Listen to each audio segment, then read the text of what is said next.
Chegamos à mensagem de número 9. Estamos no meio de uma conferência internacional na Estância Árvore da Vida, Sumaré, São Paulo. Sejam todos muito bem-vindos, queridos irmãos e irmãs em Cristo e também amigos que nos acompanham pela internet, pelo Instituto Vida para Todos. Tema geral: Cristo, o centro conector da obra de Deus. Mensagem 9: em Cristo tudo se mantém conectado e unido. Leitura da Bíblia, Colossenses capítulo 1, versículos de 13 até 17. Hoje de manhã nós tivemos a apresentação sobre o núcleo energético da obra do Senhor. E esse núcleo energético da obra do Senhor está cada vez mais descendo a faixa etária. Inicialmente eu pensei nos jovens mais maduros, mas hoje de manhã nós estamos vendo os nossos adolescentes, até pré-adolescentes, sendo usados pelo Senhor. Os testemunhos deles foram emocionantes. Irmãos e irmãs me escreveram, muitos choraram, todos ficamos impressionados pelo que o Espírito está fazendo nessa geração de adolescentes e pré-adolescentes. E imediatamente, irmão, já soube, várias igrejas já estão procurando casa para alugar, para novas casas de adolescentes. Irmãos, isso é maravilhoso. Quando Deus fala, quando nós percebemos que o Espírito está agindo em determinada direção, nós não devemos hesitar e nem devemos demorar para reagir. Vamos pôr em obras imediatamente. Se nós demorarmos, as dúvidas começam a entrar e nós acabamos nos acomodando em nossa zona de conforto. Mas graças a Deus, nós hoje estamos com um espírito diferente. As igrejas estão querendo também trazer o Senhor de volta. Todos nós temos esse encargo pela segunda vinda do Senhor. Todavia, para que isso seja possível, a igreja precisa ser edificada, mais pessoas precisam ser resgatadas das ruas, precisam ser cuidadas, e também mais continentes precisamos alcançar, e mais cidades entre nós mesmos precisam ter vida da igreja adequada. Então vamos trabalhar, temos muito o que fazer. Agora nós podemos contar não só com as mesmas forças do passado, nós podemos contar, além dos valentes de Davi, os irmãos jovens mais maduros, mas nós podemos contar com todos os jovens. Estamos podendo contar com adolescentes, pré-adolescentes, até as nossas crianças. Aleluia! O Senhor realmente está formando um exército formidável entre nós. É por isso, irmãos, as portas do Hades tentam nos atacar, tentam nos intimidar, mas nós declaramos que com o Senhor a nossa vitória é certa. Nunca seremos intimidados pelas ameaças. Ó Senhor Jesus, de um lado ficamos firmes, vestindo toda a armadura de Deus, e por outro lado, nós avançamos atacando, ganhando território com a espada do Espírito, que é a palavra de Deus, a palavra profética.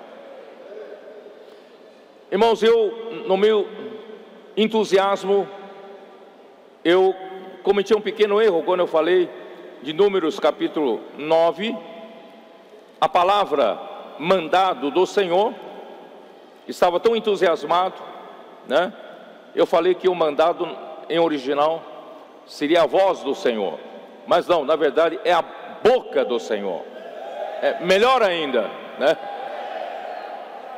Então, o povo de Israel fazia segundo o mandado do Senhor, ou seja, segundo a boca do Senhor.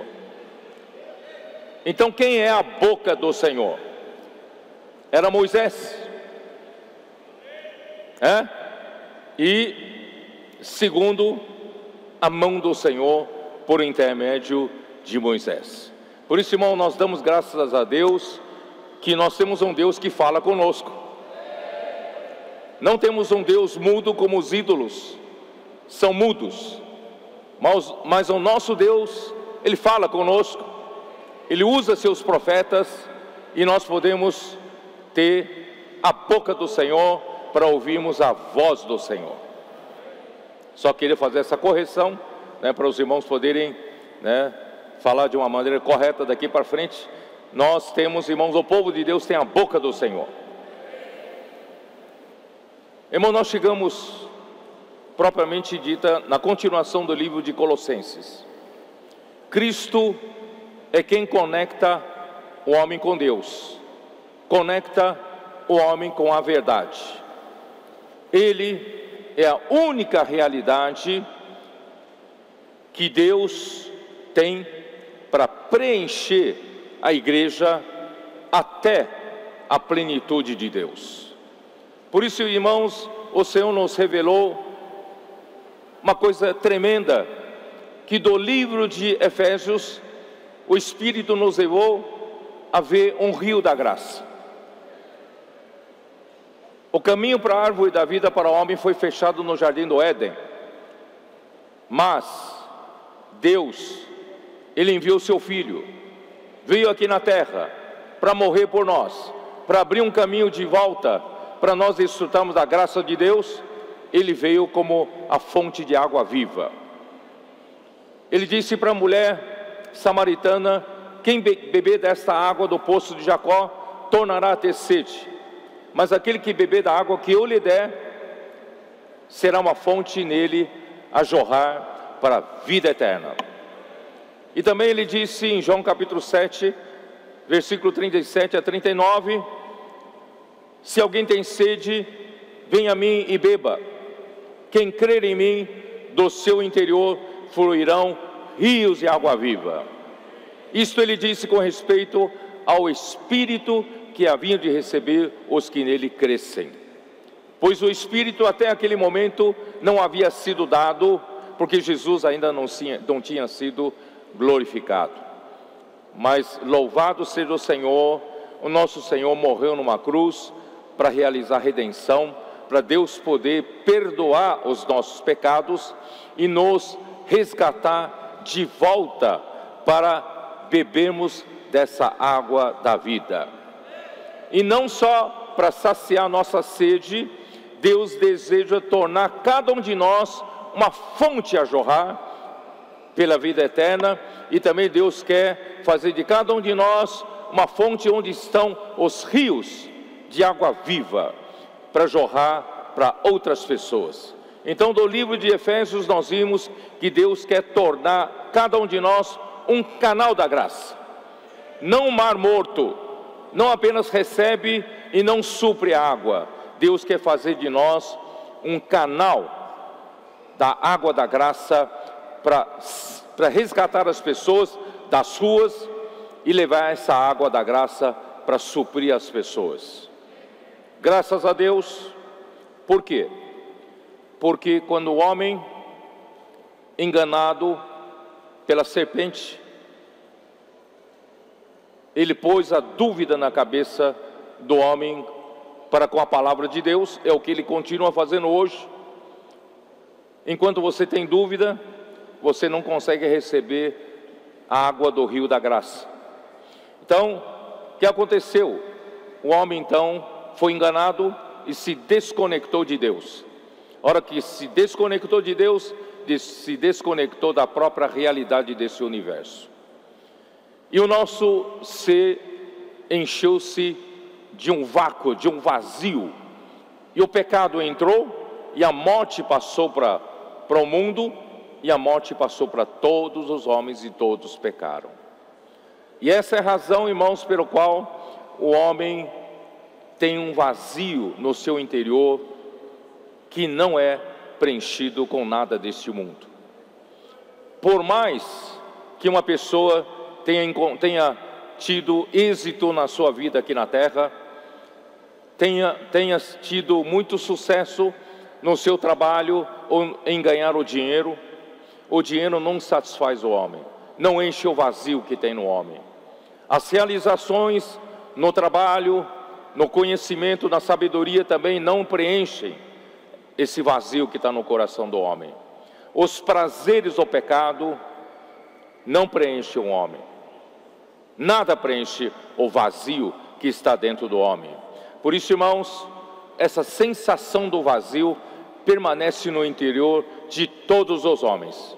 Podem ter certeza, mesmo um homem bem vestido na rua, não precisa ter medo não. Posso orar por você? Porque ele tem um vazio no seu interior. Se ele não reconhecer, algum dia o Espírito vai mostrar para ele que ele precisa, na verdade, de se reconectar com Deus. E hoje a reconexão de Deus, irmãos, Deus nos deu um caminho tão simples. A palavra da fé está perto do homem, está na boca do homem, está no coração do homem. Com o coração se crê. Se um homem, com seu coração, crê que Deus ressuscitou a Jesus dentre os mortos, e confessar com a boca que Jesus Cristo é o Senhor dele, é o Senhor de tudo, ele será salvo. A reconexão, irmãos, é tão simples. Não precisa pagar penitência, não precisa subir 100 degraus de joelhos no milho. É tão simples. Basta crer no seu coração e confessar com a sua boca. Essa pessoa é reconectada com Deus, a nível do Espírito, a nível espiritual, a nível da nova criação. Ó Senhor Jesus, o livro de Eclesiastes que eu li nos revela que até nas coisas legítimas do homem, que o homem busca na sua vida, assim como o trabalho, assim como realizações, irmãos, ainda assim, sem Cristo como realidade, a vida continua vazia. O casamento é uma coisa legítima, ter uma família é uma coisa legítima, trabalhar para sustentar a família é uma coisa legítima, ter propriedades, ter riquezas, buscar alegria, buscar felicidade, irmãos, tudo isso são coisas legítimas que o homem busca, não tem nada de errado nisso. Mas, queridos irmãos, sem Cristo nada é realidade. Essa busca nunca vai encontrar a satisfação. Poucos percebem que até nas coisas boas do homem, na ausência da verdade, irmãos, tudo ainda pertence na esfera da vaidade, sem a realidade de Cristo. Não sei se você está me entendendo o que eu quero dizer. Até nas coisas que você pensa que é, mas não é. A cultura humana, com a sua filosofia, irmãos, a cultura humana não é uma coisa ruim, é uma coisa boa, né? A filosofia humana também não é uma coisa ruim, uma coisa boa. A tradição dos homens, normalmente a gente recebe a tradição dos pais aos filhos, sempre das coisas boas, não é assim? Filho, né? Trabalhe com suas mãos, seja honesto. Filho, nunca minta. Sempre fale a verdade. Filho, obedece seus pais. Seus pais querem sempre bem para você. Filho, trabalhe com as suas próprias mãos, não roube. Não ganhe dinheiro fácil. Não é assim? São essas pequenas coisas. Nós vamos passando de tradição em tradição, de pai para o filho. Irmão, as tradições, a cultura, a filosofia, não são coisas ruins, não são coisas boas na nossa vida humana. Que tudo isso, irmãos, é o que Colossenses chama de rudimentos do mundo. São coisas básicas, regras básicas da vida, irmãos, mas nenhuma dessas coisas é realidade, porque continuam sendo vaidades. Sem Cristo, irmãos, a sua boa índole, a sua bondade, seu amor, você já percebeu isso? Sem Cristo, até isso é vaidade.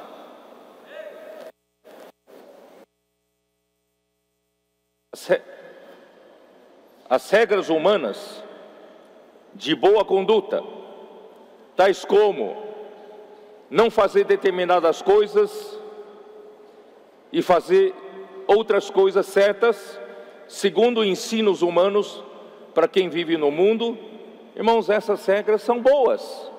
Mas, irmãos, essas regras sem Cristo, com o uso, se destroem. Isso está em Colossenses 2, abra sua Bíblia, Colossenses 2, só para você conhecer o que o livro de Colossenses fala, capítulo 2, versículo 20.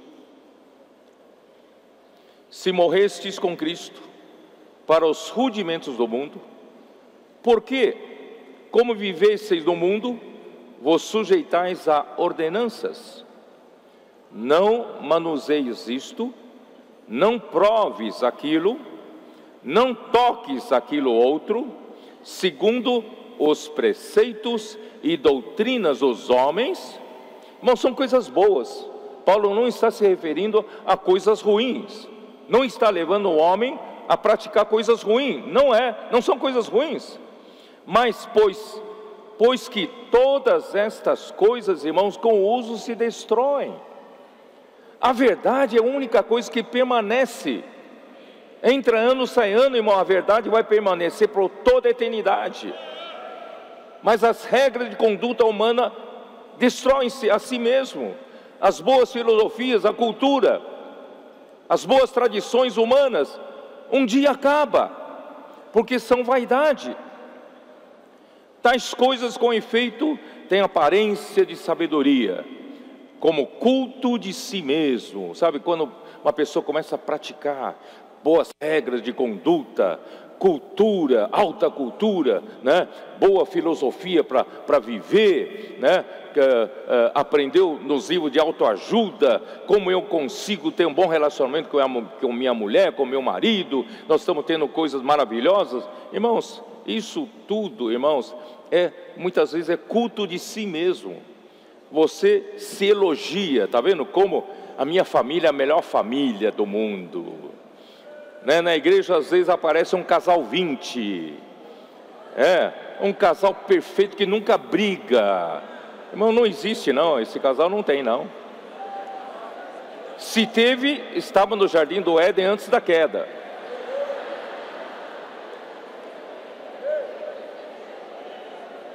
E o homem passa a se elogiar. Ele acha que ele consegue atingir num nível, né, que os outros não atingem, como culto de si mesmo e de falsa humildade e de rigor ascético. Ele consegue, como é que fala? Ele consegue prender, né, privar a sua carne dos desejos carnais, da sensualidade. Ele consegue, né, através de autocontrole. Autocontrole funciona? Pode ter um valor temporal, mas, irmãos, não tem valor eterno. Não é realidade, não é verdade. Continua dentro da esfera da falsidade. Por isso, irmãos, até mesmo você que está servindo ao Senhor tantos anos na igreja, cuidado. Você é um bom irmão responsável, você é uma boa irmã obediente, você é um bom jovem, não procura não fazer coisas erradas, você é um líder na igreja que tem carisma, um líder na igreja que todos gostam de você, porque você sempre fala palavras agradáveis, sempre ajuda muitos irmãos e irmãs, os casais te procuram para conselho, para consulta. Irmão, toma cuidado, porque até nisso pode ser uma vera vaidade, pode estar na esfera da falsidade. Quando nós apresentamos aos líderes cristãos, alguns pastores, aquele livro que nós temos, os perigos do lado bom da alma. Mas às vezes os pastores pegam aquilo e falam: Pedro, eu nunca soube disso, nunca pensei que no lado bom da minha alma pudesse ter problemas. Irmãos, esse lado bom da alma pode estar dentro da esfera da vaidade. Tudo sem Cristo, irmãos, está dentro da esfera da vaidade. Cuidado com isso. Você pode estar servindo ao Senhor, irmãos, até o Senhor voltar, enganando-se a si mesmo. Por isso, irmãos, não confie em você, não confie na sua capacidade, não confie no seu autocontrole, não confie na sua bondade, sua mansidão. Você é um bom homem, todo mundo gosta de você. Irmão, não confie nisso não. Confie na palavra do Senhor, confie na imersão na palavra, confie praticando a palavra. Irmãos, isso é a única coisa que nos dá segurança, que nos transfere de esfera. Precisamos de uma transferência de esfera, não é uma transferência de conduta, não é uma mudança de comportamento, porque muitos de nós temos comportamentos bons, muitos de nós temos condutas louváveis, temos ou não temos? Mas pode ser que tudo isso ainda esteja na esfera da falsidade. Só Cristo é a verdade, só Cristo é a realidade.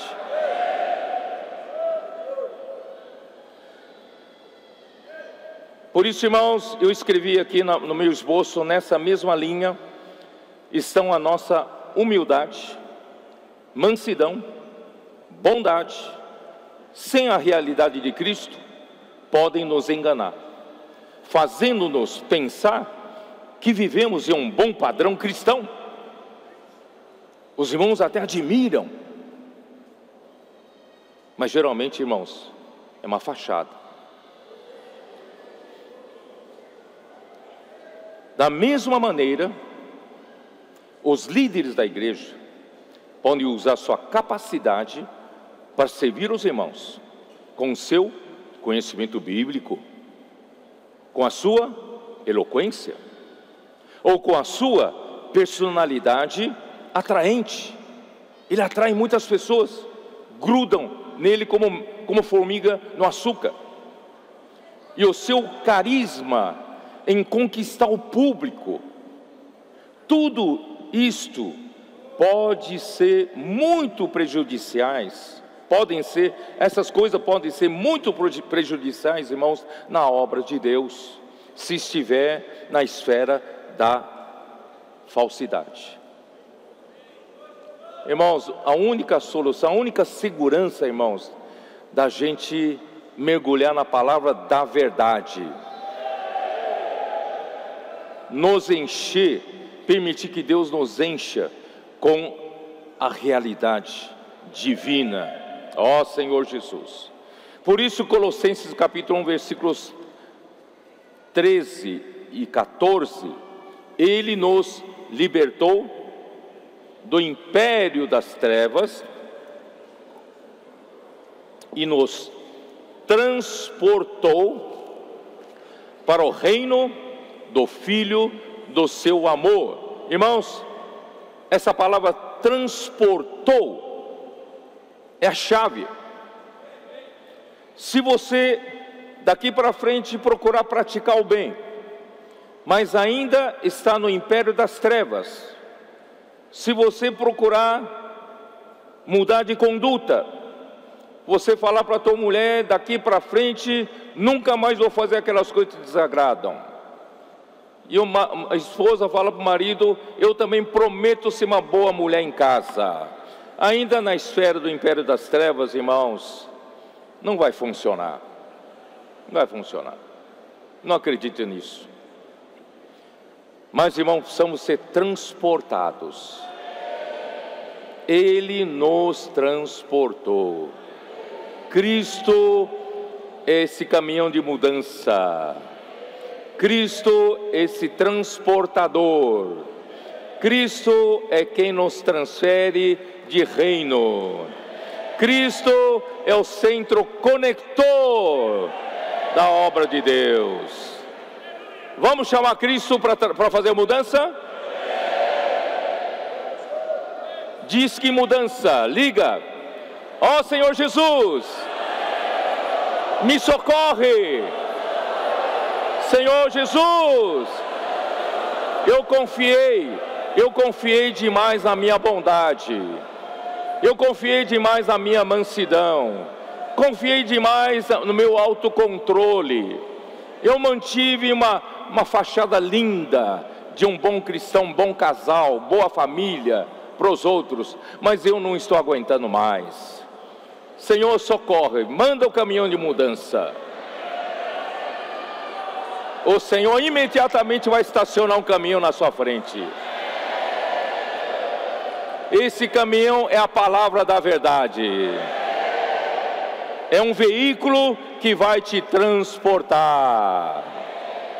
Vamos fazer a mudança de reino. E para nós termos qualificação para fazer mudança, precisou haver a redenção de Cristo. Por isso diz, no qual temos a redenção, a remissão dos pecados. Se não tivesse acontecido antes a remissão dos pecados pela redenção, isso é, se Cristo não tivesse morrido por você, e você ter crido em Cristo e na obra redentora dele, irmão, você não teria qualificação para chamar o caminhão de mudança. Mas hoje você tem qualificação. Vai falar, Senhor Jesus, eu fui redimido pelo teu sangue precioso. Eu criei na obra redentora. Eu creio que Deus te ressuscitou dentre os mortos. Eu confesso com a minha boca que daqui para frente Cristo é o meu Senhor. Eu não sou mais dono de mim mesmo. Tu és a minha cabeça. É o Senhor quem me governa daqui para frente.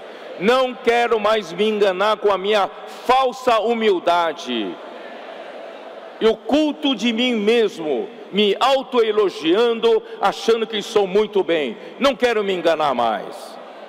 Eu quero ser transportado.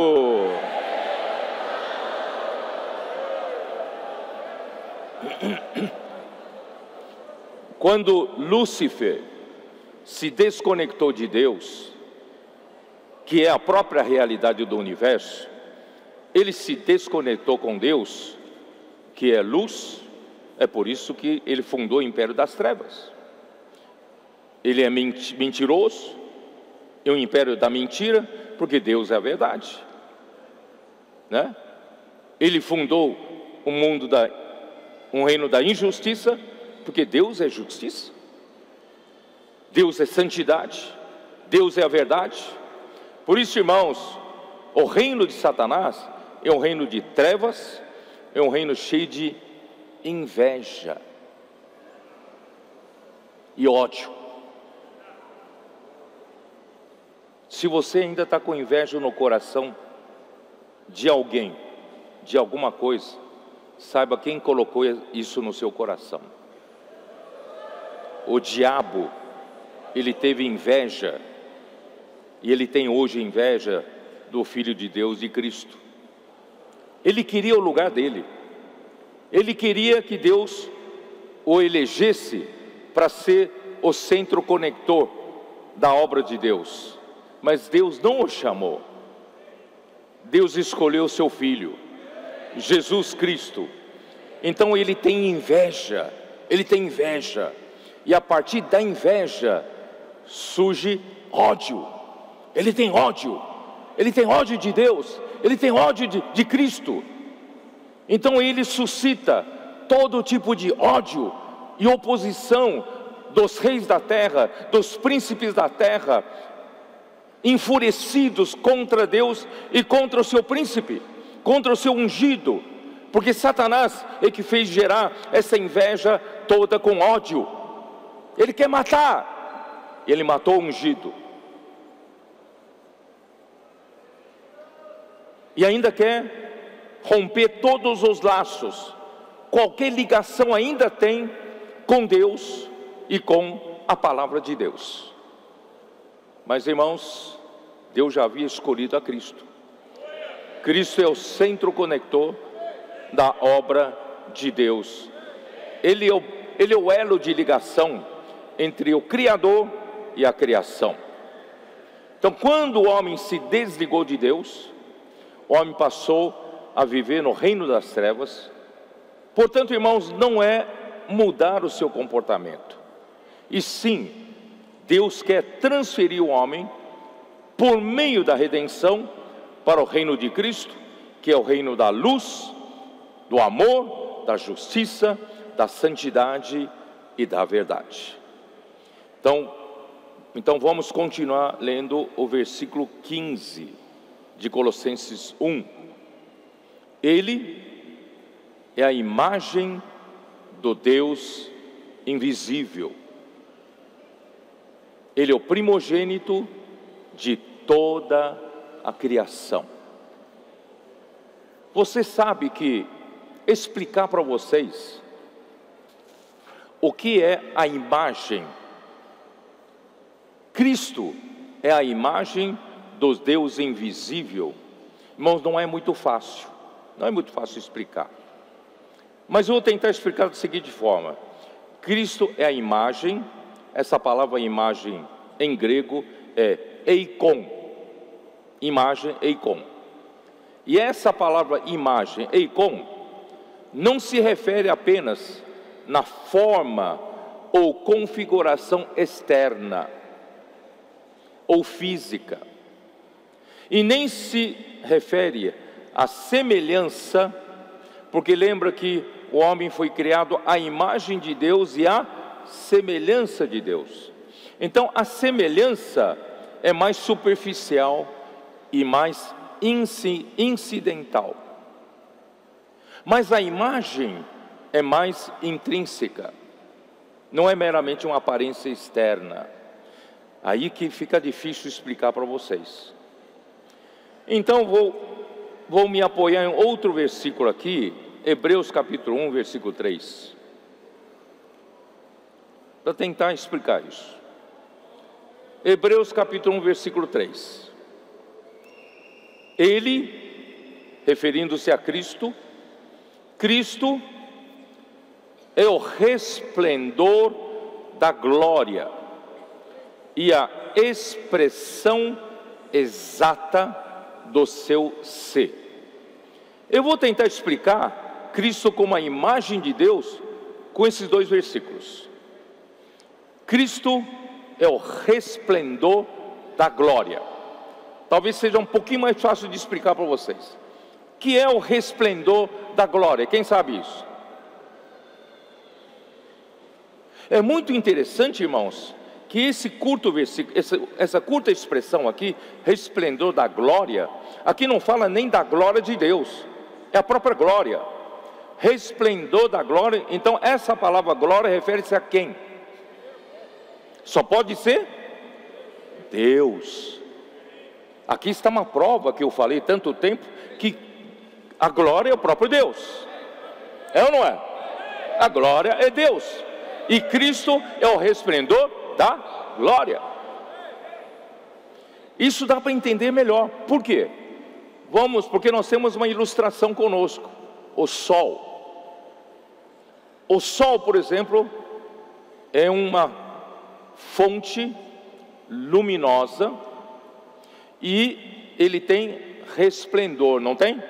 O sol não tem resplendor? Os raios de luz, né? Então dá para entender melhor. Deus é como se fosse o sol e os raios de luz. Os raios de luz que são emitidos a partir da fonte luminosa são chamados de resplendor. Estou certo ou não? Então é Deus como se fosse uma fonte luminosa e Cristo são os raios, o resplendor que sai dessa fonte luminosa, tá? Dá para entender um pouquinho melhor. E depois ele fala, ele é a expressão exata do seu ser. Do seu ser aqui é o ser de Cristo. E ser aqui, essa palavra ser em grego é hipóstase. Hipóstase é o próprio ser de Deus, e alguns traduzem para a própria substância de Deus. É a substância de Deus. E quem é Cristo? Cristo é a expressão exata da substância de Deus. Mas essa palavra, expressão exata, você tem que voltar para o original grego para entender. Essa palavra, expressão exata, é a palavra caractere. Caractere. E caractere, o que é? Caractere, irmãos, é uma estampa, uma imagem impressa ou uma imagem gravada. Se Cristo é a substância, se Deus é a substância, Cristo é aquele que grava substância em você. Ele grava a substância de Deus, ele estampa em você, como um selo. Onde nós vamos entender isso? Ó Senhor Jesus. Primeiro, vou colocar aqui. Vamos falar do sol primeiro. O sol chega ao homem pelos raios de luz que dela é emitida. O sol, ninguém é capaz de se aproximar, não é isso? E como nós desfrutamos do sol, da luz do sol, do calor do sol, da energia do sol? Nós desfrutamos do resplendor do sol. Ao sol, nós nos aproximamos, mas nós desfrutamos do sol pelo resplendor do sol. Ninguém jamais viu a Deus, nem é capaz de ver. Mas irmãos, o Filho unigênito que está no seio do Pai, quem o revelou. Deu para entender um pouco melhor que é a questão da imagem de Deus? Então, para entender um pouquinho melhor, irmãos, 2 Coríntios capítulo 4.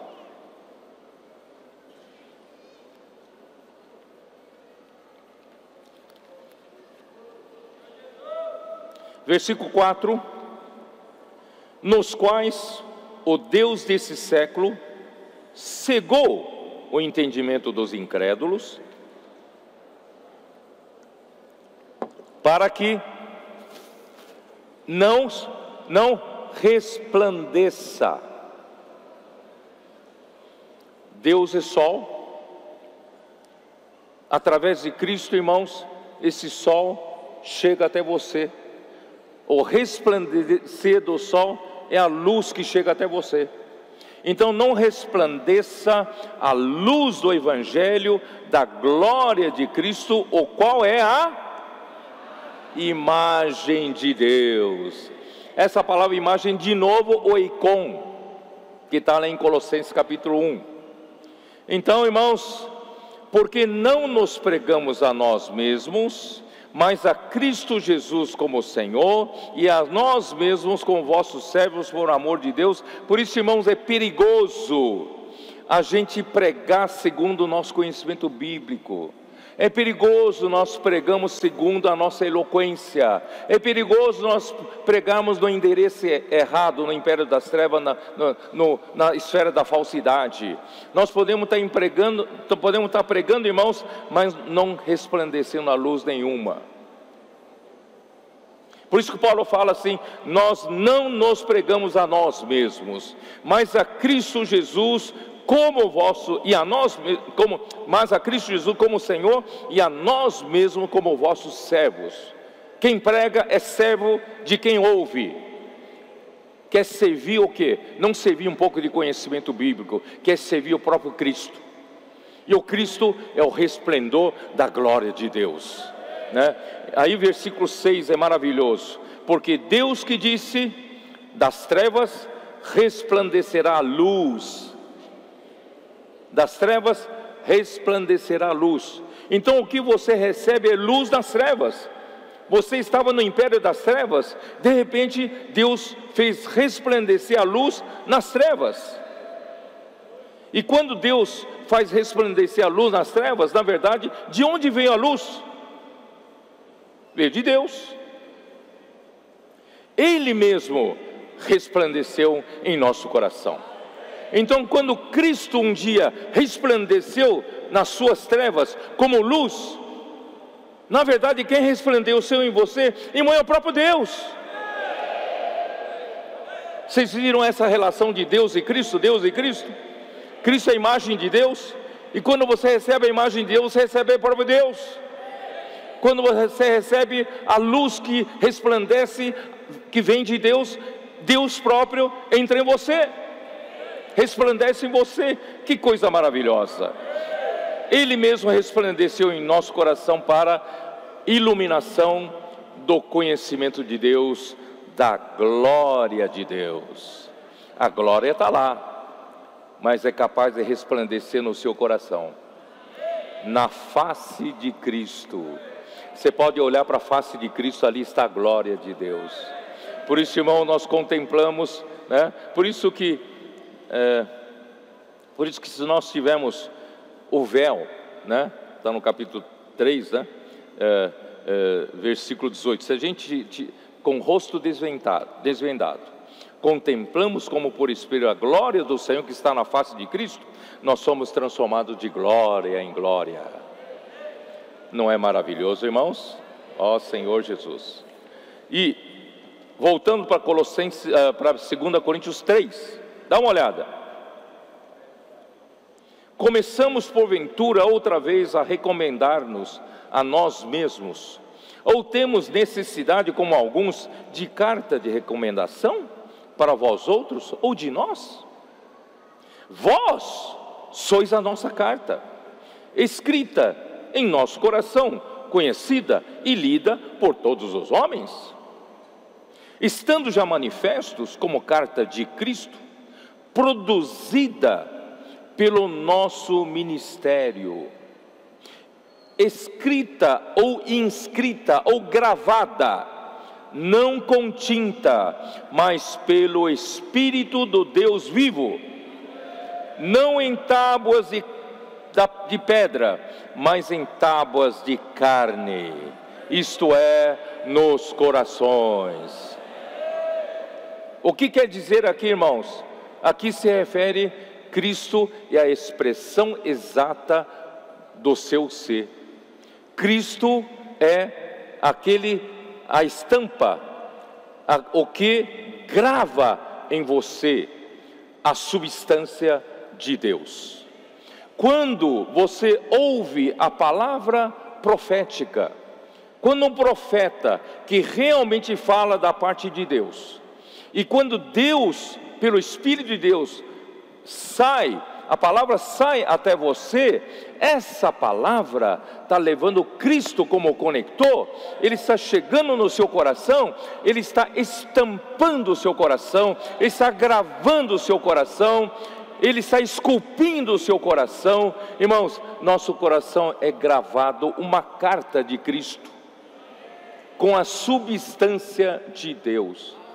E essa substância não é uma tinta que se pode apagar, é uma tinta, pelo Espírito de Deus, é uma coisa gravada que nunca mais se apaga. Faz parte da história do amor de Deus. Se a palavra profética realmente for uma palavra verdadeira de Deus, essa palavra de quem recebe pela fé, com simplicidade, e pratica a palavra, pode ter certeza, Deus escreveu uma carta que gravou substância dele no seu coração. E nunca mais sairá. Nunca mais será apagada. Quem acredita nisso? Por isso, irmãos, Cristo é a imagem do Deus invisível. Deus quer usar Cristo como conector, como elo de ligação. Deus quer gravar Deus mesmo em você por meio de Cristo. Deus quer resplandecer Ele mesmo como luz para iluminar você que ainda está nas trevas. Ele quer gravar em você toda a substância de Deus, não em tábuas de pedra, mas em tábuas de carne no seu coração. Ele está escrevendo uma carta, escrevendo uma história de amor, irmãos, graças ao Senhor, que ninguém pode apagar. Em outras palavras, é a palavra profética que produz tudo isso. Acredite se quiser.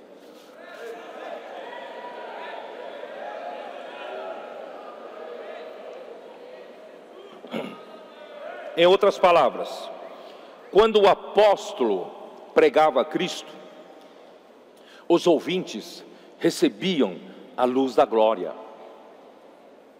Não é? Deus não é a glória? Quando o apóstolo pregava, né, a Cristo, você recebia Cristo. Quando você recebe Cristo, você recebe o quê? Recebe o resplendor da glória. Você recebe o quê? Você recebe a estampa que vai gravar em você a própria substância de Deus. Isso não é maravilhoso? O próprio ser está sendo estampado em você. O próprio Deus, através da imagem do Deus invisível, está chegando até você como a luz que resplandece nas trevas. Senhor Jesus. Então vamos comentar a segunda parte, Colossenses 1, né? Olha, eu realmente não sabia como explicar para vocês, ele é a imagem do Deus invisível. Eu espero que vocês tenham entendido.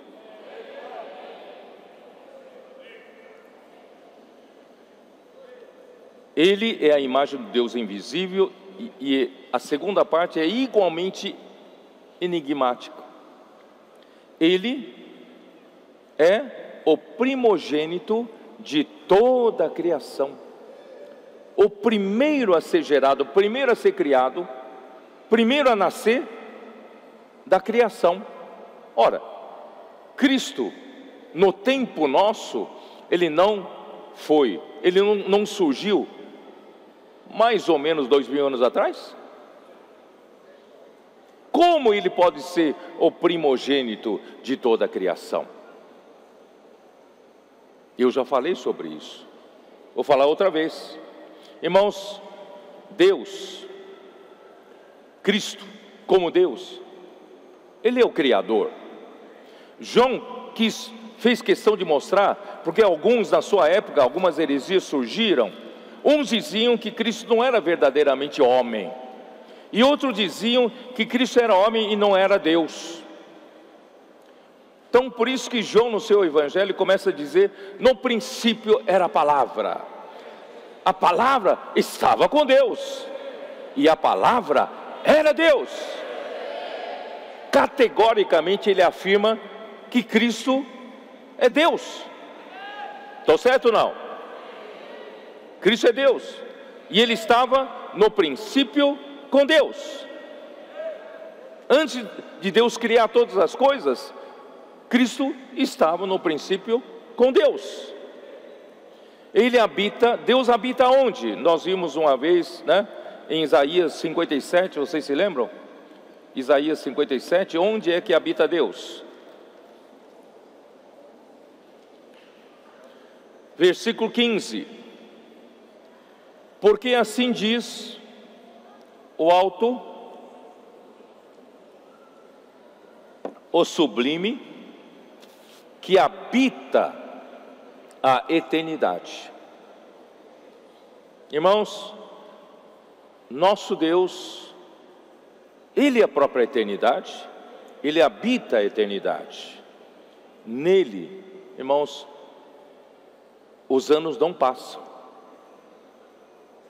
Portanto, quando o tempo não funciona, Ele é o único imutável. Quando o tempo passa, tic-tac, tic-tac, tic-tac. Quem está sujeito ao tempo? Eu estou. As rugas começam a aparecer, não é? Os cabelos ficam brancos, fica um pouquinho calvo, e alguns carecas já, né? Irmãos, o tempo é implacável, implacável. Não volta mais. Tic-tac, tic-tac. Esse tic-tac que eu acabei de falar não volta mais. Mas Deus, Ele habita a eternidade. Na eternidade, irmãos, o tempo não passa. Não há tic-tac. O tempo na eternidade, vocês vão perceber um dia, ainda tem um tempo, mas não é mais o tempo da nossa noção aqui. Existe um tempo na eternidade. Vocês viram registrado em Apocalipse, houve silêncio no céu por cerca de meia hora. Mas não é a sua meia hora. Meia hora na eternidade. Não me pergunte o que é, porque eu nunca fui para lá. Só pelo Espírito eu desfruto um pouco da eternidade. Tiago 1:17. Ó Senhor Jesus. Tiago 1:17. Toda boa dádiva e todo dom perfeito são lá do alto. Se você quer verdadeiramente ter um presente de Deus, ter um dom perfeito, um presente perfeito, irmãos, só pode vir lá da eternidade, só pode vir lá do alto. Todo presente aqui, irmão, é perecível, ainda é presente de grego, mas o verdadeiro presente vem lá de cima. Por isso, bendito Deus e Pai de nosso Senhor Jesus Cristo, que nos tem abençoado com toda sorte de bênção espiritual que vem lá do alto. Vem de onde? Descendo do Pai das luzes, em quem não pode existir variação ou sombra de mudança. Pois segundo o seu querer, Ele nos gerou pela palavra da verdade, para que fôssemos como que primícias das suas criaturas. Irmãos, Deus é o Pai das luzes, Ele é a própria fonte da luz, e Deus é luz. João fala, né, em sua primeira epístola, Deus é luz, não há nele treva nenhuma. Não sei como Deus deu essa habilidade para Einstein descobrir uma teoria da relatividade, escreveu a teoria, publicou uma teoria da relatividade, que ninguém sabia de onde ele tirou isso. Irmão, na teoria da relatividade, que acabou com toda a física, né? Até então conhecida pelo que o Newton explicava. Irmãos, agora o tempo e o espaço, né? O tempo e o espaço são em função da velocidade da luz. Sabia ou não?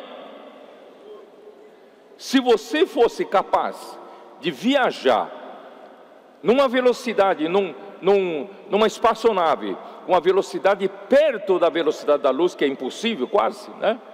80% da velocidade da luz. Se você fizer uma viagem de 100 anos, e se você tiver, vamos supor, 20 anos, fizesse uma viagem de 20 anos do tempo aqui da Terra, se você tiver um irmão gêmeo aqui na Terra, você vai voltar, seu irmão gêmeo vai estar 20 anos mais velho, mas você vai ter passado como se fosse no máximo meio ano, um ano mais velho só, porque quanto mais perto da velocidade da luz, mais o tempo passa mais devagar. As mulheres descobriram o segredo de rejuvenescimento, né?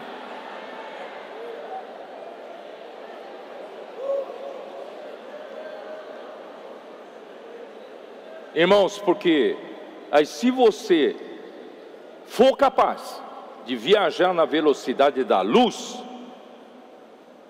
que é impossível, nenhuma matéria consegue viajar à velocidade da luz. Por isso, irmãos, a luz não é matéria, a luz é uma frequência. Então, se você quer viajar, você quer um dia habitar na eternidade, que nós vamos estar lá, não dá para levar essa matéria. Por isso que Deus deseja glorificar o nosso corpo. Nós vamos ter mais matéria, nós vamos ter um corpo da glória. Aí sim, irmãos, esse corpo da glória, que não é matéria, pode estar na eternidade. Deu para entender, não? Hein, Ami? Faltou nessa aula também, né? Por isso, irmãos, na eternidade futura não vamos envelhecer mais, e podemos ir para onde quiser à velocidade da luz.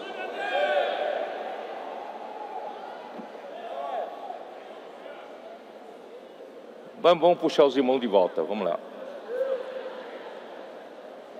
Deus habita a eternidade, Ele é o eterno, Isaías 40, versículo 28.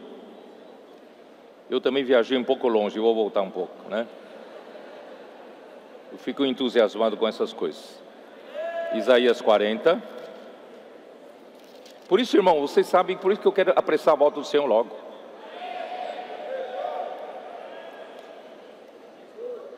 A gente vai entrar nessa realidade mais cedo. Versículo 18, Isaías 40, versículo 28. Não sabes, não viste, que o eterno Deus, o Senhor, o Criador dos fins da terra, nem se cansa, nem se fatiga, não se pode esquadrinhar o seu entendimento, porque Ele é a própria eternidade. Ele não se cansa, sabia? Não se cansa, é imutável, não muda nunca. Senhor Jesus, eternamente jovem. Senhor Jesus. Todavia, para salvar o homem, a palavra que estava na eternidade, irmãos, veio se sujeitar ao tempo. E a palavra se fez carne, João capítulo 1, versículo 14. E o verbo se fez carne e habitou entre nós, sujeito ao tempo e espaço como nós, mas cheio de graça e de verdade. Não é maravilhoso? Ele trouxe a graça para nós e trouxe a realidade de Deus para nós, nós que fomos desconectados da realidade. Ó Senhor Jesus. Então o próprio Deus eterno se sujeitou ao tempo na pessoa de Jesus, e depois de realizar a eterna redenção, Hebreus 9, 12, vamos lá, Hebreus 9, 12. Senhor Jesus, Hebreus 9, 12.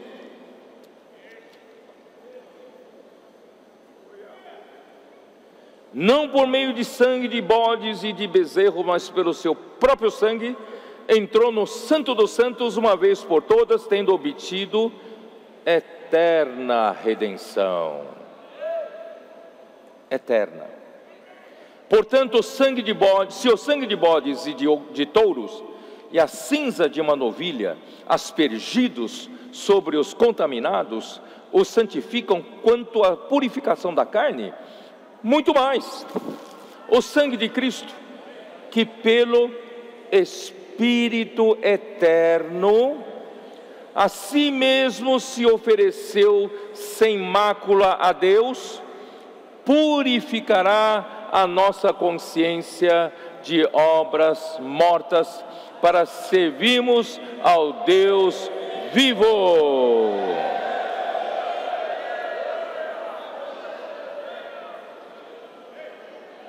Quando Cristo, não sei se vocês estão me entendendo onde eu quero ir. Cristo, que estava na eternidade, estava com Deus. Cristo era Deus, Cristo estava com Deus. E um dia, irmãos, por nossa causa, a eternidade se sujeitou ao tempo e habitou entre nós, irmãos, como um homem. E como um homem que estava sujeito ao tempo, irmãos, o seu corpo também estava sujeito ao tempo. Quando ele saiu para ministrar, irmãos, ele não tinha beleza nenhuma. Isaías fala, ele tinha 30 anos, mas parecia que ele tinha mais de 50 anos. A sua figura é como se fosse de uma raiz de uma terra seca. Ele também estava sujeito ao tempo. Mas, irmãos, quando ele morreu, Deus o ressuscitou dentre os mortos.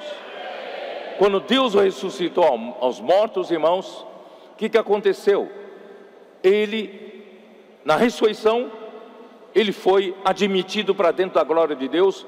Cristo Jesus, homem, foi gerado filho de Deus, e ele se ofereceu a Deus pelo Espírito eterno, irmãos, para onde a si mesmo se ofereceu sem mácula a Deus, né? Pelo Espírito. Você sabe o que é Espírito eterno? Espírito eterno, na figura do tabernáculo, é ilustrado pelas argolas. Sabe aquelas argolas que tem na arca do testemunho, que passam os varões para que os levitas possam carregar? Aquelas argolas são circulares, e uma argola, um círculo, não tem começo e fim. Onde está o começo, onde está o fim, né? Então, se para você que está no tempo, pareceu que, se você está nesse ponto da argola, pareceu que Cristo apareceu aqui na terra 2000 anos atrás, tá? Mas numa argola, um ponto que está antes de nós, 2000 anos, pode estar depois, porque está numa argola. Deu para entender, não? Se fosse numa reta, num segmento de uma reta, um ponto está aqui, um ponto está aqui, um está antes do outro. Mas numa argola não. Numa argola, um ponto está antes do outro, mas depende do ponto referencial. Então, quando Cristo se ofereceu, tendo feito a eterna redenção, se ofereceu tudo que a encarnação, o viver humano, a sua crucificação, todo o seu sofrimento, a sua ressurreição, ele se ofereceu a Deus pelo Espírito eterno. Tudo isso que ele fez, irmãos, no tempo, se foi lançado na eternidade. Você sabia que através desse processo, Cristo, que veio da eternidade e sujeitou ao tempo, e se ofereceu a Deus no final do seu trabalho, ofereceu-se a Deus pelo Espírito eterno, ele voltou para a eternidade. Sabia que ele está na eternidade? E o verdadeiro tabernáculo também está na eternidade, não está mais em Jerusalém. Cristo é o sumo sacerdote, o verdadeiro sacerdote, segundo a ordem de Melquisedeque, lá no santuário celestial, na eternidade. Ele fez uma viagem no tempo e realizou o trabalho e voltou para a eternidade. Ele quer levar você para a eternidade, quer levar você para a glória. Então ele realizou a eterna redenção, ele foi lançado, tudo que ele fez para a eternidade. Por isso, irmãos, ele é o primogênito de toda a criação. Quando Deus criou todas as coisas, ele teve um protótipo. Deus teve uma referência. Cristo, que apareceu milhares de anos, muito tempo depois, certo? Mas já estava na eternidade. Deus já tinha um protótipo, Deus já tinha uma referência para criar todas as coisas. E quando Deus criou todas as coisas, irmãos, Cristo era o primeiro de toda a criação. Ó Senhor Jesus, você vai dizer: Pedro, você tá viajando. Você está viajando, o que é isso? Está exagerando? Vamos então ver Apocalipse 13. Apocalipse 13. Me explica esse versículo, se o que eu estou falando não está certo. Capítulo 13, versículo 8. E adorá-la-ão todos os que habitam sobre a terra, aqueles cujos nomes não foram escritos no livro da vida do Cordeiro, que foi morto. Ué, está errado aqui. O Cordeiro que foi morto desde a fundação do mundo. Antes da criação, o Cordeiro já tinha sido morto. Ué, como pode ser isso? Porque tudo que ele fez, ele se ofereceu a Deus pelo Espírito Eterno. A sua morte também foi oferecida pelo Espírito Eterno. Por isso que ele é aquele Cordeiro que foi morto desde a fundação do mundo. Ó Senhor Jesus. Vamos para o versículo 16 de Colossenses. Preciso terminar, né? Senhor Jesus. Colossenses 1, vamos lá. A minha Bíblia aqui, essas páginas de tanto mexer, está tudo grudado, até achar uma página, para virar uma página, ele vem todas, né? Versículo 15 nós já lemos. Ele é a imagem do Deus invisível. Vocês entenderam, né? Como ele é a imagem do Deus invisível, ele é o primogênito de toda a criação, pois nele foram criadas todas as coisas nos céus, sobre a terra, as visíveis e as invisíveis, sejam tronos, sejam soberanias, quer principados, quer potestades, tudo foi criado por meio dele e para ele.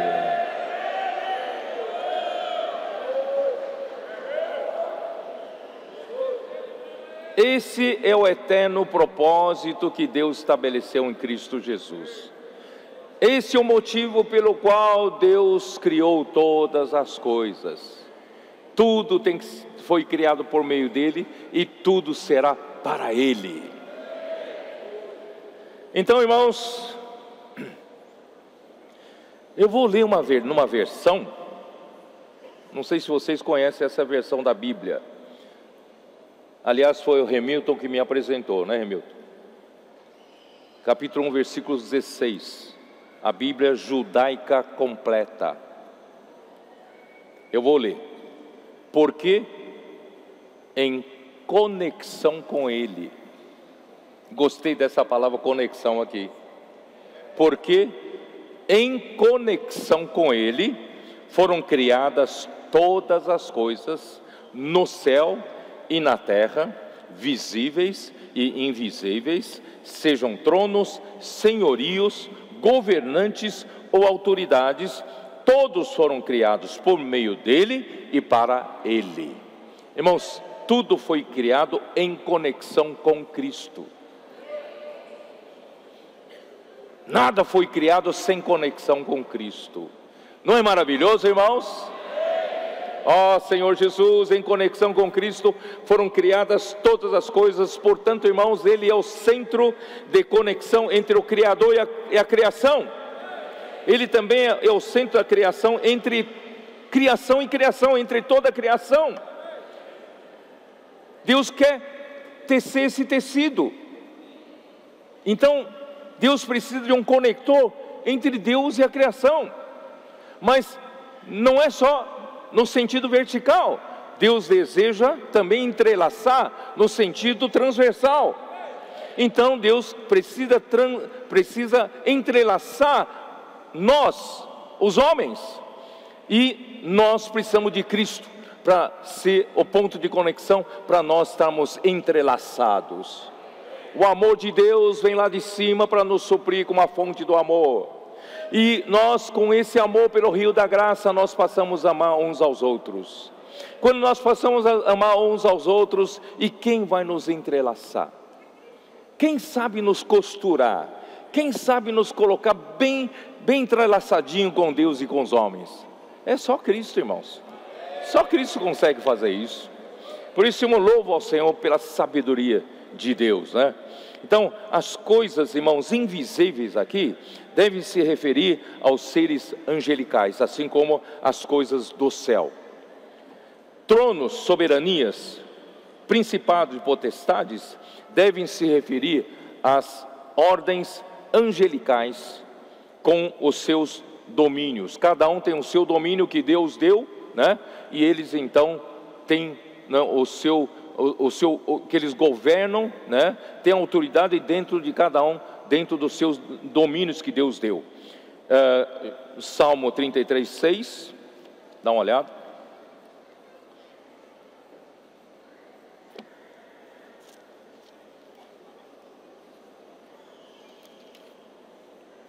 Os céus por sua palavra se fizeram, e pelo sopro de sua boca o exército deles. Então, irmãos, os céus possuem o exército dos céus, certo?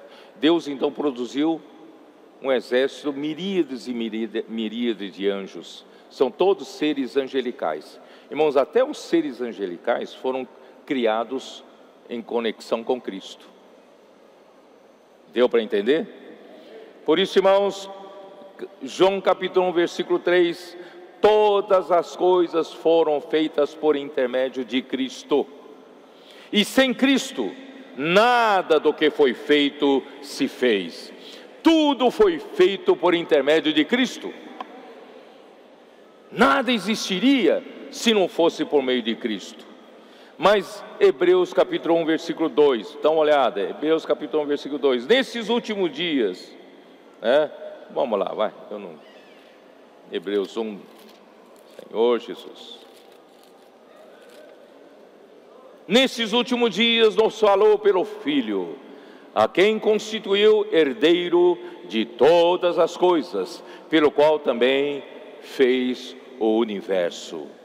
Deus, irmãos, hoje trabalha por meio de Cristo. Cristo é a conexão entre o Criador com a criatura, e Cristo também é o falar de Deus, é a palavra de Deus, né?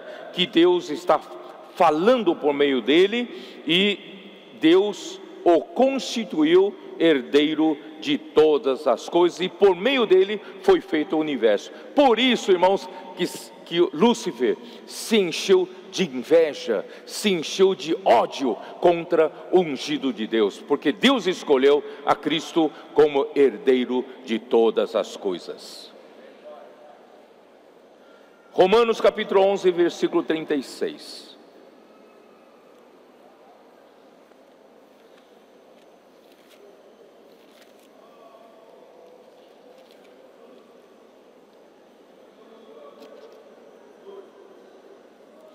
Na verdade, eu gosto desses últimos versículos, desde 33 a 36, gosto demais. Olhando para toda a maravilha que o Senhor está fazendo, o Senhor já fez e está fazendo entre nós. Irmãos, eu me lembro que uma vez lá em Piracicaba, não é isso? Eu fiz questão de ler esses versículos. Ó, profundidade da riqueza, tanto da sabedoria como do conhecimento de Deus. Quão insondáveis são os seus juízos, e quão inescrutáveis os seus caminhos. Quem pode sondar o Senhor?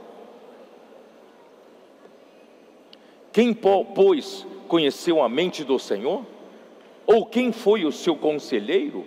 Ou quem primeiro deu a ele, para que lhe venha a ser restituído? Quem prestou né, para ele. Alguém emprestou alguma coisa para ele? Alguém foi fornecedor dele? Não, porque dele, ninguém é fornecedor dele, porque tudo é dele, tudo procede dele. Ele é o fornecedor de tudo, ele é o doador de tudo, porque dele e por meio dele e para ele são todas as coisas. A ele, pois, a glória eternamente. Amém. Eu vou ler de novo, gosto demais. Porque dele e por meio dele e para ele são todas as coisas. A ele, pois, a glória eternamente. Amém.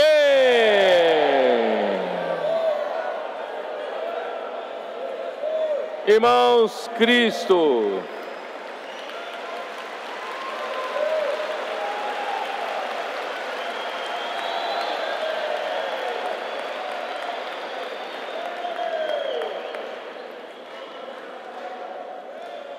por isso, irmãos, Cristo é a sabedoria de Deus. Colossenses capítulo 2, versículo 3. Porque o Paulo, ele recebeu a revelação do mistério de Cristo, mistério de Deus, que é Cristo, em quem todos os tesouros da sabedoria e do conhecimento estão ocultos. Você quer buscar sabedoria? Não vai na filosofia grega. Você quer buscar conhecimento? Não é na teologia, é em Cristo. Em Cristo estão ocultos. Ocultos o quê?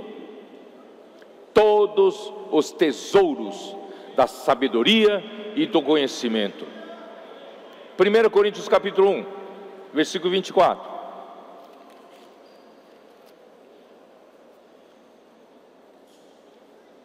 Versículo 24 diz assim, eu vou ler desde o 22.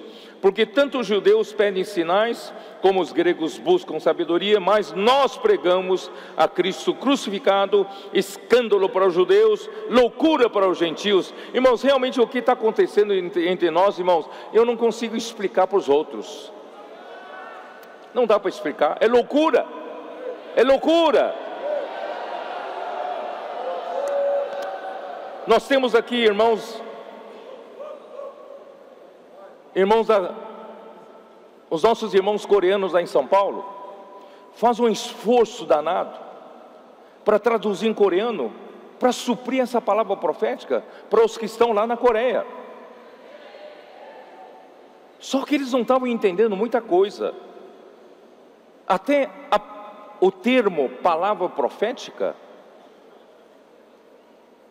tem um pouco de dificuldade para entender. Palavra profética, que termo mais estranho. E tentar explicar para eles toda essa loucura que está acontecendo aqui, irmãos. Como é que eu vou explicar, irmãos? Você consegue explicar? Eu não consigo explicar. Por isso que alguns deles vieram.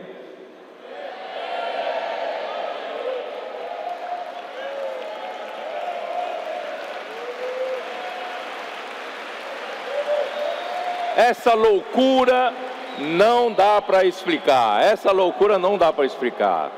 É só vendo mesmo, irmão, só presenciando.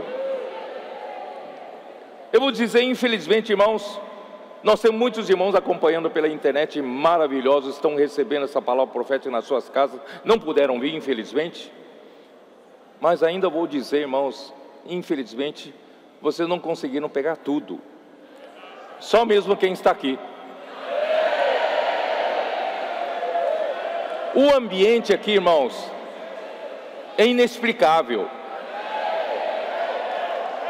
Aqueles momentos em que nós somos arrebatados por terceiro céu são inexplicáveis.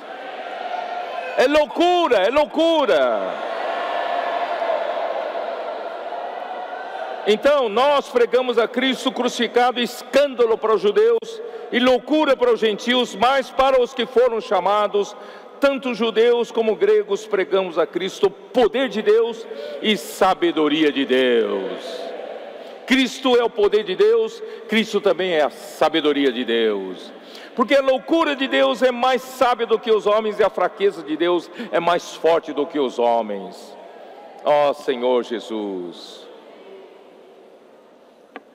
E Provérbios capítulo 8, irmãos, eu não vou ter tempo de ler, infelizmente, versículo 22 a 31. Irmãos, eu gosto demais dessa porção.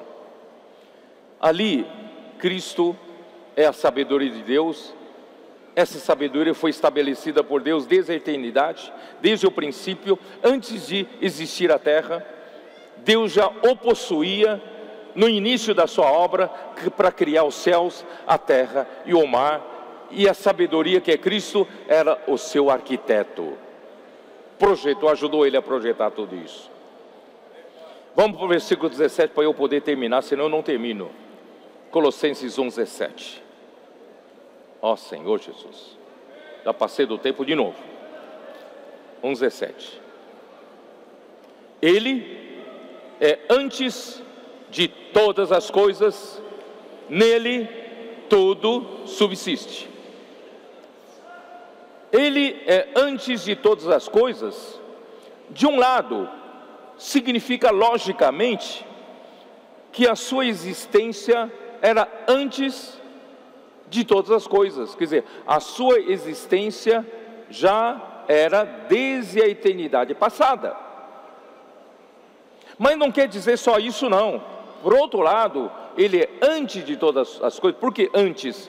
Porque para haver todas as coisas, precisava haver ele. Não sei se vocês entenderam. Para Deus então criar todas as coisas, Deus precisava de um ponto de referência para criar todas as coisas, e esse ponto de referência é Cristo. Vocês já perceberam? Quem aqui, né? Eu como engenheiro já tive que estudar muito geometria analítica, né, tal. Irmãos, para traçar um círculo, uma circunferência, eu preciso saber onde colocar a ponta do compasso. Eu preciso saber onde está o centro da circunferência. Cristo é antes de todas as coisas. Deus vai falar, onde eu coloco a ponta do meu compasso para criar todas as coisas? É onde Cristo está. Cristo é antes de todas as coisas. Ele é o ponto de referência, Ele é o início, Ele é o primogênito de toda a criação. Ó Senhor Jesus, espero que vocês tenham entendido. Ele é antes de todas as coisas, nele tudo subsiste. Essa palavra, irmão, já falei muitas vezes no passado. A palavra grega para subsiste aqui é sunistal.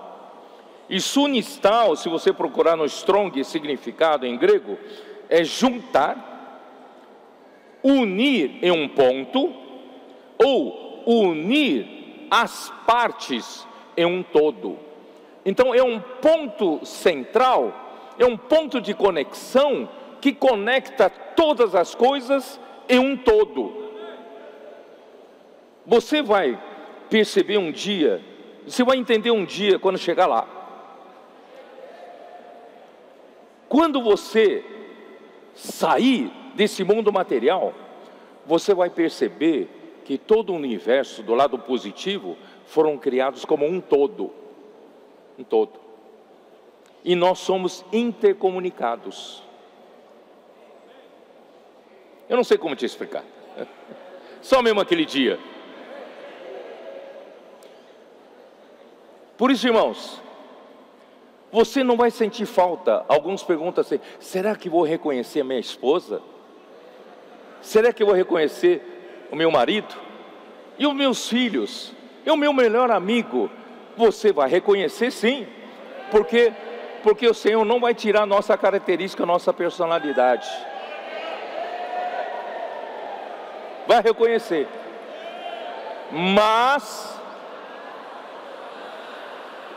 você não precisará ter uma ligação forte e especial com eles.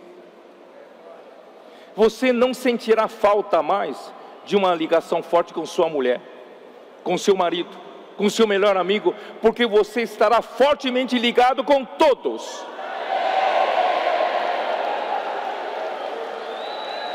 No amor de Deus, nós perceberemos, estaremos conectados em tudo. Você vai me perguntar, você já foi lá? Eu não fui ainda, mas eu sei um pouquinho. O Senhor me revelou um pouquinho. Por isso, irmãos, você não vai sentir falta. Puxa, eu amo tanto minha mulher hoje. E aquele dia, nossa, aquele dia a conexão vai ser tão forte, tão forte, tão forte. Muitas vezes mais forte do que hoje a ligação entre você e tua mulher. Aleluia!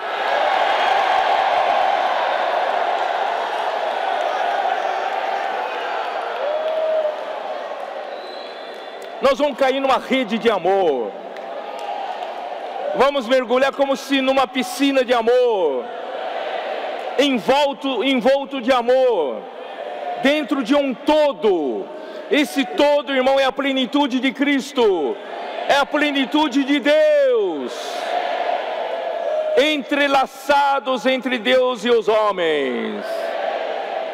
Você não sentirá falta mais em nada, nem pescaria minha.